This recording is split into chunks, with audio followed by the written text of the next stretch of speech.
নবীজি বলেন এরা জাহান্নামে যাবে শুধুমাত্র তার স্বামীকে একটা কথা বলার কারণে। বুখারী শরীফ 29 নম্বর হাদিস। উরিতুন নারা ফাইদা আকতারু আহলিহা নিসা ইয়াকফুর। নবীজি বলছেন অধিকাংশ নারীরা শুধু জাহান্নামে যাবে একটা কারণে, আর সেই কারণটা কি জানো? আমি মেরাজের রাত্রিতে গিয়ে দেখেছি উরিতুন নারা ফাইদা আকতারু আহলিহা নিসা ইয়াকফুর, অধিকাংশ নারীকে আল্লাহ জাহান্নামের মধ্যে দিয়েছে। আমি জিব্রাইলকে জিজ্ঞাসা করলাম, ভাই জিব্রাইল, কি লা ইয়াকফুরনা বিল্লাহ, এরা কি আল্লাহর সাথে কুফরি করেছে? এরা কি আল্লাহর সাথে শিরিক করেছে? এর জন্য কি আল্লাহ এদেরকে জাহান্নামে দিয়েছে এই নারীগুলোকে? জিব্রাইল বলবে, না ইয়া রাসূলুল্লাহ, একজন নারীকেও শিরিক করার জন্য আর কুফরি করার জন্য এদেরকে জাহান্নামে দেয়নি। এদেরকে জাহান্নামে দিয়েছে শুধুমাত্র তার স্বামীকে একটা কথা বলার কারণে।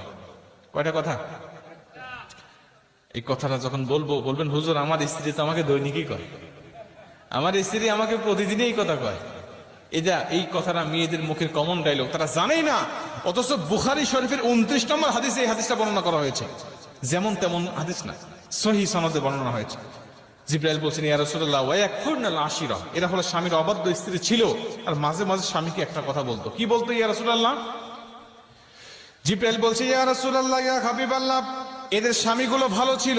এদের স্বামীরা যখন এদের স্বামীদের কাছে এরা যা আবদার করতো, স্বামীরা তখন সেটা পূরণ করার চেষ্টা করত।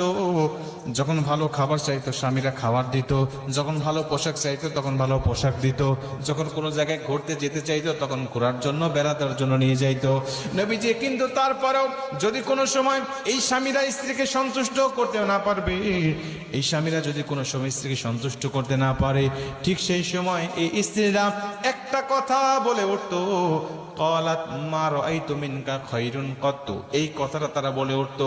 বলবেন, হুজুর আমার স্ত্রী তো আরবি জানে না, তো বললো কেমন করে? ভাই আপনার স্ত্রী আরবি যদিও না জানে, এর বাংলাটা আপনাকে প্রতিদিনই বলে। কি বলে? তোমার সংসারে এসে কোনোদিন আমি সুখ পেলাম না, তোমার সংসারে এসে কোনোদিন আমি শান্তি পেলাম না। আমি মেয়ে বলেই তোমার সংসার করতেছি, অন্য কোনো মেয়ে হলে তোমার সংসার করতো না।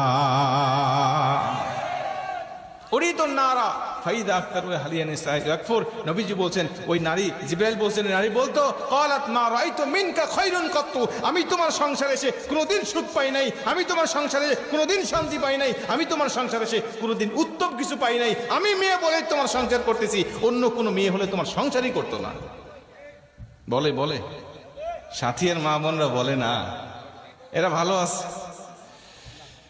মা বোনেরা মনোযোগ দিয়ে শোনেন, যদি এই কথাটা ভুলেও বলে ফেলেন, আজকের থেকে তওবা করে নেন, আল্লাহ আর বলবো না, বলেছি তো বলেছি, আর বলবো না, এইটাই শেষ।